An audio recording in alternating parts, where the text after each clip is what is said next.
How do you add a border to your reel? You need to use an external app. And for this one, I recommend the app called Unfold. So here I am inside of Unfold, and I already have some templates loaded up with borders. This one, for example. So what I can do is tap this, hit X, and then pull in my 15-second video that I already filmed, and that I can export with the border. So if I hit this downward button and say save to device, it's actually going to save this 15-second video with this colorful border, which I've already loaded in.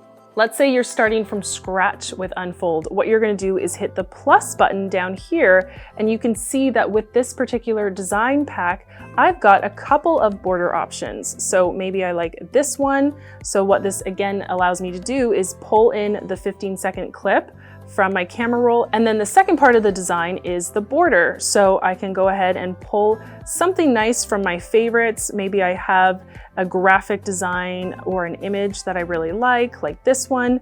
And there you go. I've just added in my custom border. So again, once you're happy with it, you're gonna hit the down button in the upper right and save this to your device. And then once you're back inside of Reels, you're simply going to swipe up and find that clip from your camera roll, and voila, there you go. You have just created a reel with a border.